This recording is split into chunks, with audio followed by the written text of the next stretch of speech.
Hello and welcome to Home with Sarah Jane. In today's video, I am sharing my curriculum choices for my soon-to-be 8th grader. If you are new here, hello and welcome. My name is Sarah and I'm a homeschooling mom to 2 girls, ages 13 and 16. And today's video is all about Lydia's 8th grade curriculum choices. We're gonna jump right into it today because she has quite a bit on her plate next year. So let's get started.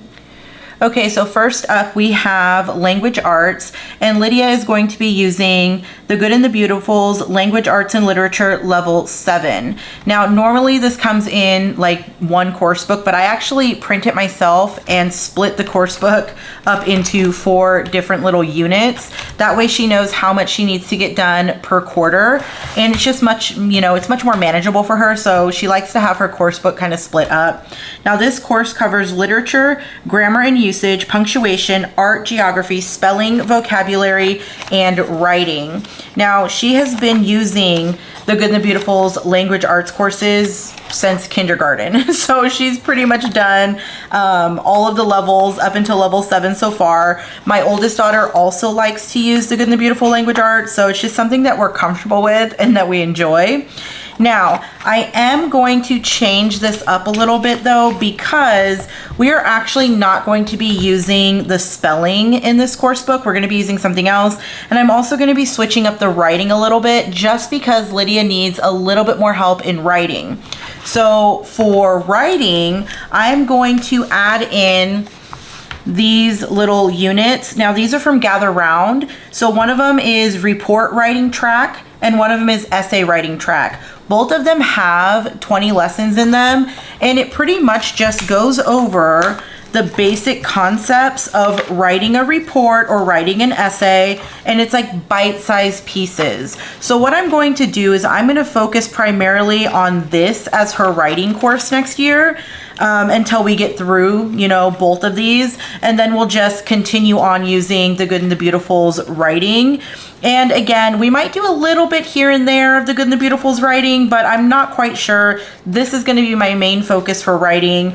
And again, this one is all about writing a report, and the other one that I have is all about writing an essay. So I've never used these before, but they look pretty, good, and it looks like something that Lydia is going to enjoy when it comes to writing, because writing is not her favorite subject. So I'm trying to find something that's bite-sized pieces and just simple and, open and go.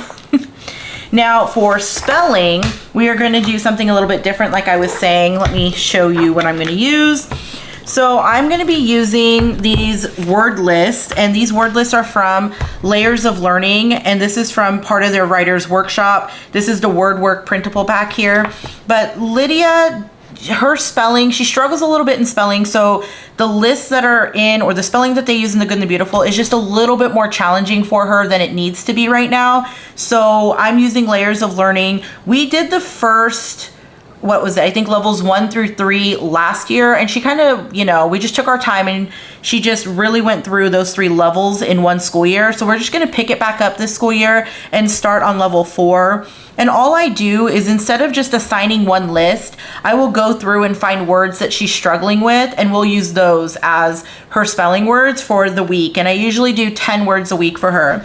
And this little word work printable pack from Layers of Learning, this is just like games and ideas and, little activities to do your spelling words with. So she was using these last year and she liked them. She really liked I think it was like read it, cover it, spell it, or something. It was something like that. I can't even remember, but one of the activities she really enjoyed. So we're just gonna stick on with Layers of Learning using their writer's workshop printable pack and their spelling words. I feel like that was really hard for me to say. I was struggling with that, but I think, and let me just say, there are 8 levels in their spelling program. So we're just gonna keep on working through this.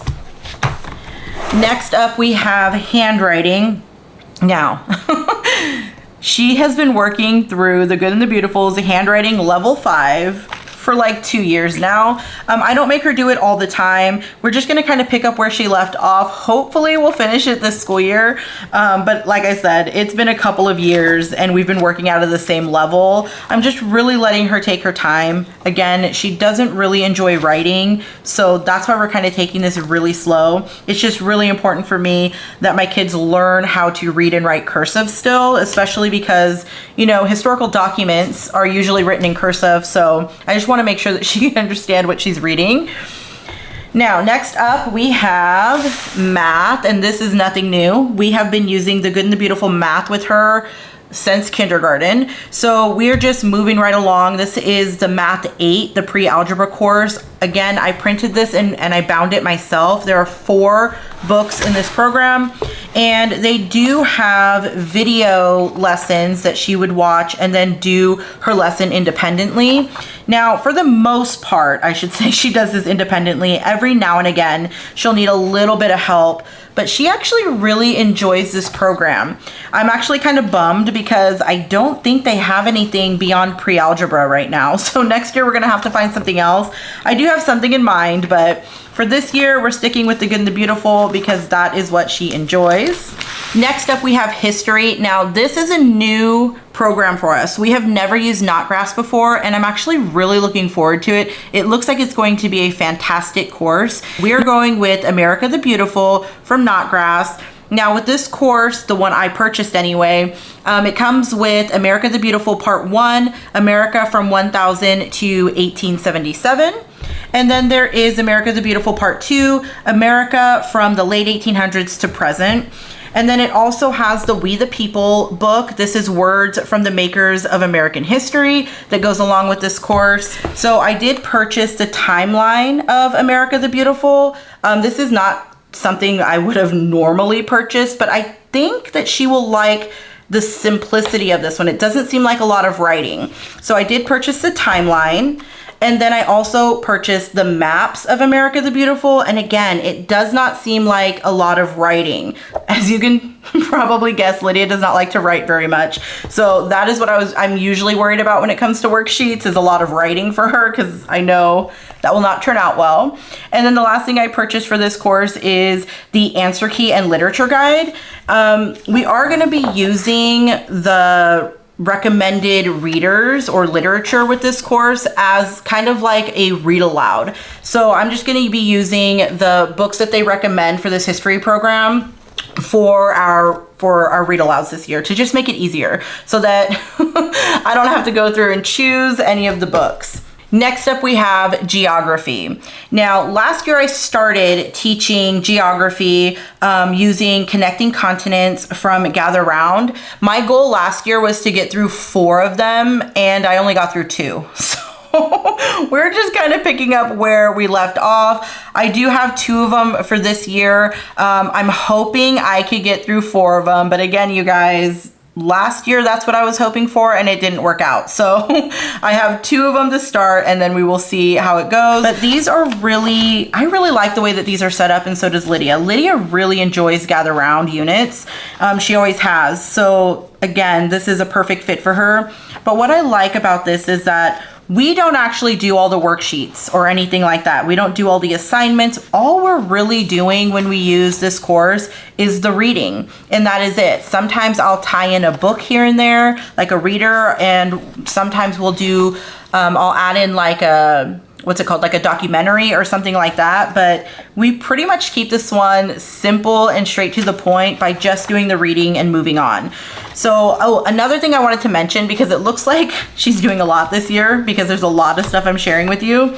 I just wanted to let you know that not all of this curriculum is being used every single day. Like geography, we usually only do twice a week. So this isn't something that we're going to be focusing on every day. And I typically only homeschool Lydia 4 days a week. So our schedule is a little bit, different. I do not homeschool 5 days a week for Lydia. It's only 4 days, and I keep that 5th day open where we could still learn, but we're learning in a different way. Like we might go somewhere. It might be a field trip day. It might be, games or something like that, but it's not necessarily work out of a workbook or a textbook.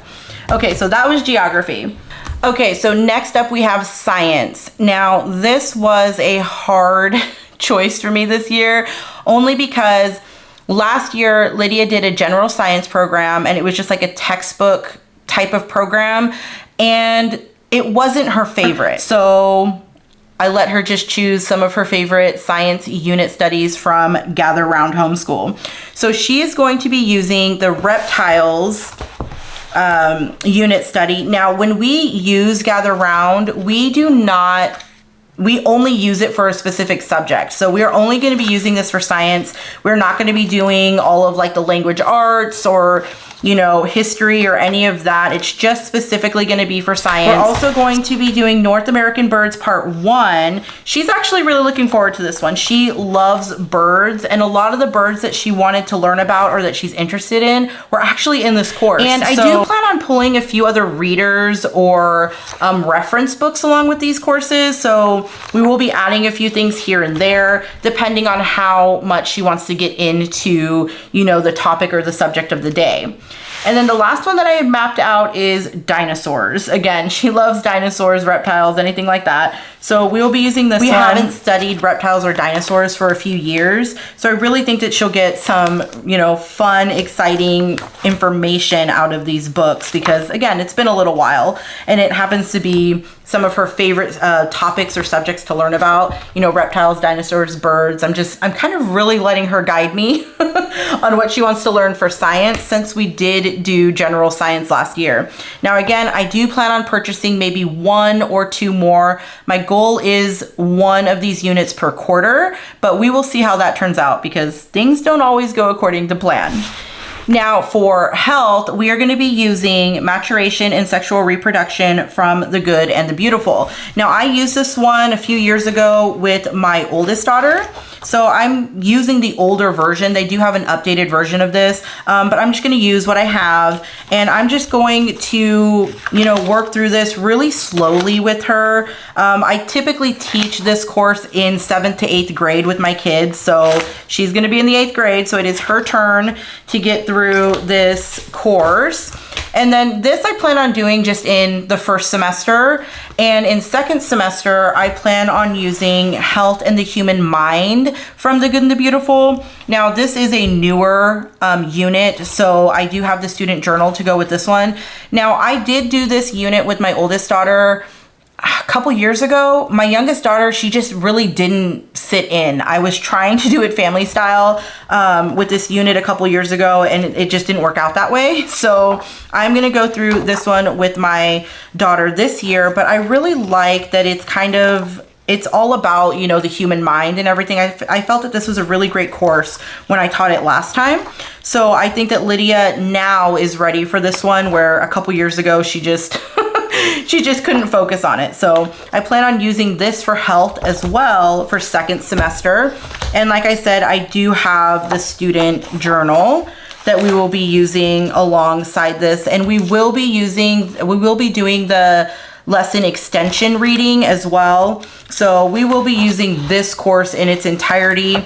So I like the Good and the Beautiful unit studies. I love that there's videos, worksheets, readings, you know, ideas for activities. So I'm really excited to do another Good and the Beautiful unit study because I feel like it's been a while since I've done the Good and the Beautiful unit studies. Okay, so last but not least, we have a couple more electives. So Lydia takes a violin lesson once a week. That's not something I teach, but she will continue on with that.